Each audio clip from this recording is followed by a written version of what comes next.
उसके बाद रोजगार सहायकों द्वारा जो चरम पैमाने पे कर्ज माफ़ी में भ्रष्टाचार हुआ, उसको लेके भी हमने सरकार में रहते हुए भी हमने कलेक्ट्रेट का घेराव किया था। और उसके बाद वो इतनी बड़ी पोल उसमें लोगों की खुलने वाली थी, लेकिन सरकार गिरते ही वो सब खाना पूर्ति होके दबा दी गई बात।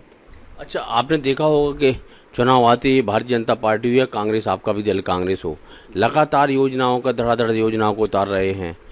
तो आपको लगता है कि अब चुनाव योजनाओं पर, मुद्दों पर हटकर योजनाओं पर आकर टिक गया है पूरे चुनाव?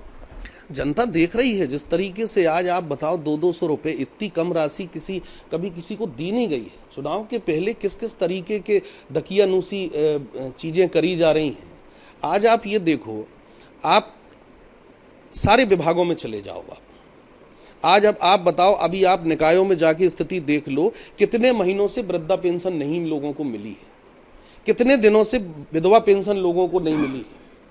आज आप निर्माण कार्यों की जनपदों में ये स्थिति, अभी बरसात का मौसम है, आप चले जाइए ग्रामीण क्षेत्र में जहाँ पे कच्ची सड़कें हैं, जहाँ WBM होना चाहिए, आज गाड़ियाँ फंस रही हैं, लोगों को, बच्चों को स्कूल जाने में समस्याएं हो रही हैं। आज उनकी वहाँ क्या स्थिति है? आज मुर्मीकरण के लिए जनपद में पैसा है क्या? आज किस तरीके से आज विभागों में किसी को पैसा है क्या? सिर्फ केवल लाडली बहना योजना के लिए सारे विभागों का पैसा निकाल के चुनाव जीतने के लिए ये सब चीज़ें की जा रही हैं। और निश्चित रूप से इससे आने वाले समय में आप देखना कि विभागों की क्या स्थिति होने वाली है। नहीं भैया, जैसे आप लोग आरोप तो बहुत आक्रामक तरीके से लगा देते कि भैया वो पैसा लाडली बहन, चुनाव के लिए उन्होंने लाडली बहना योजना शुरू की। आप लोग पीछे कहाँ हैं भैया?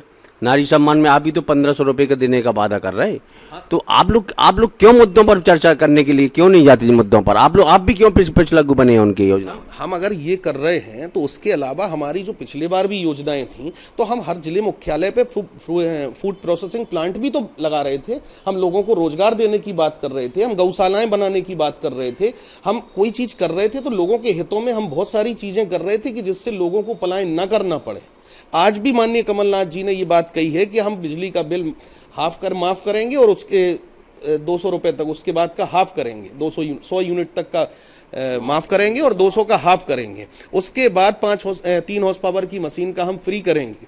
तो ये लोगों को पलायन ना करना पड़े और उनको यहीं रह के हम रोजगार उपलब्ध कराएं। चूँकि आप जानते हो कि हमारा जो क्षेत्र है वो कृषि पे आधारित क्षेत्र है, तो हम यहाँ पे कम से कम उनके लिए पानी की व्यवस्था तो कर पाएँ, हम उनको आज लाइट से जो सब्सिडी हो सकती है वो दे पाएँ। हमारे पास और चीज़ों के भी तो इनकमिंग है ना। आज आप देखो छतरपुर जिले का कितना बड़ा खनिज संपदा निकाल के बाहर बेची जाती है।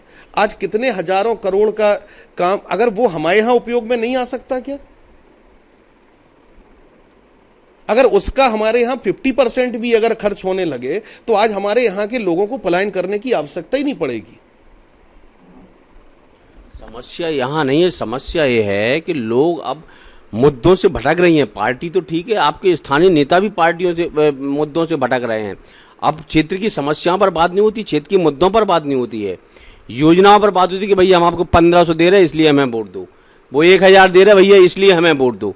तो मुद्दे कहाँ, आप लोग मुद्दे पे कहाँ चर्चा हो रही है? नहीं, मुद्दों पे हम हमेशा मुद्दों पे चर्चा करते हैं। आपको जितने हमने मुद्दे गिनाए हैं वो हमारे क्षेत्र की सबसे महत्वपूर्ण समस्याएं हैं। आज आप देखो, आज बरेजी की मांग, कृषि का दर्जा सालों से चल रही है मांग, कहाँ मिल रही? तो आप लोग कहाँ मुद्दे पे बात कर रहे हैं? हम देखिए, हम तो बराबर मुद्दे पे बात कर रहे हैं। अब जब सरकार में रहेंगे तो उसके बाद उसको क्रियान्वयन में लाएं। 15 महीने सरकार में रहे भी हैं, विधायक भी है, कब मुद्दा उठाए बताइए ना आप लोगों ने कि भैया हमने इस पटल पे जो मुद्दा उठाया है। आप एक बात को समझो, आप हमको अगर जितना जानते हो तो आपने समझा होगा कि मध्य प्रदेश में जैसे ही कांग्रेस की सरकार बनी, उसके बाद रोजगार सहायकों द्वारा जो चरम पैमाने पे कर्ज माफ़ी में भ्रष्टाचार हुआ, उसको लेके भी हमने सरकार में रहते हुए भी हमने कलेक्ट्रेट का घेराव किया था। और उसके बाद वो इतनी बड़ी पोल उसमें लोगों की खुलने वाली थी, लेकिन सरकार गिरते ही वो सब खाना पूर्ति होके दबा दी गई बात। कितने लोग उसमें बेनकाब होने वाले थे। तो आप ये हमारे लिए व्यक्तिगत नहीं कह सकते हो कि हमने कभी मुद्दे उठाने में कभी कोताही बरती हो।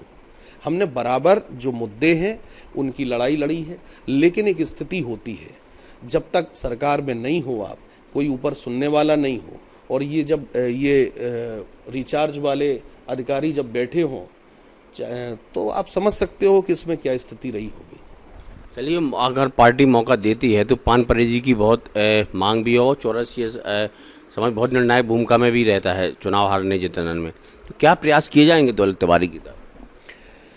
देखिए, वो मूल्यांकन तो आप 5 साल बाद करना, क्योंकि आज की स्थिति में आप हमसे कहें कि आज नौगांव नगर पालिका में क्या हुआ, तो वो हमारी क्षेत्र की जनता जानती है कि 1 साल में क्या हुआ।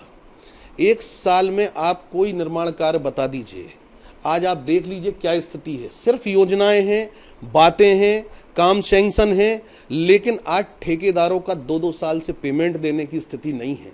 जो 2-2 साल पहले काम हो गए उनकी स्थिति नहीं है पेमेंट देने की। तो क्या स्थिति है? अब आप बोलो कि ये क्यों हो रहा है, तो ये क्यों हो रहा है, जब हम होते तब हम बताते आपको कि ये क्यों हो रहा है।